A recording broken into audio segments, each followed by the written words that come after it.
आणि टक्केवारीची टक्केवारी कशी काढायची बघतोय आपण. टक्केवारीची टक्केवारी काढत असताना तुम्ही बघू शकता पोलीस भरती 2017ला 2018ला एवढंच नाही तर तलाठी भरती असेल, नगर परिषद भरती असेल आणि जिल्हा परिषदची भरती असेल, अशा सर्वच पेपरला हा प्रश्न बऱ्याच वेळेस आलेला आहे. आणि टक्केवारीची टक्केवारी काढताना बऱ्याच वेळेस अडचण निर्माण होते. अगदी सोप्या पद्धतीने आपण टक्केवारीची टक्केवारी कशी काढायची एखाद्या संख्येची दिली असेल ते बघणार आहोत. सर्वप्रथम आपल्याला काय दिलं बघून घ्या. 500 दिले, सरळ 500 संख्या लिहून घ्या. गुणिले 4 म्हटलेलं आहे, गुणिले करून घ्या 40%. 40% म्हटलं सरळ 40 भागिले 100. टक्के म्हटलं का भागिले 100 घ्यायचं. छेदाला 100 घेऊन पुन्हा म्हणजे त्याचे सुद्धा किती 20% म्हणजे 20 भागिले 100 अशा पद्धतीने लिहून घ्या. याचा फायदा काय होईल तुम्हाला? शून्य कापायला मदत होईल. बघा छेदाला इथे 2 शून्य आहे, हे 2 शून्य 2 शून्याशी कापले.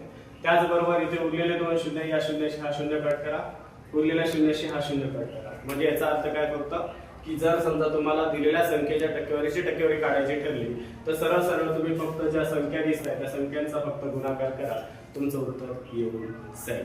मग उत्तर काढण्यासाठी आपण बघा 5 चौक 20 आणि 20 दुनी 40 म्हणजे या ठिकाणी आपलं उत्तर येणार आहे 40%. अशा पद्धतीने तुम्ही टक्केवारीची टक्केवारी सहज काढू शकता. धन्यवाद.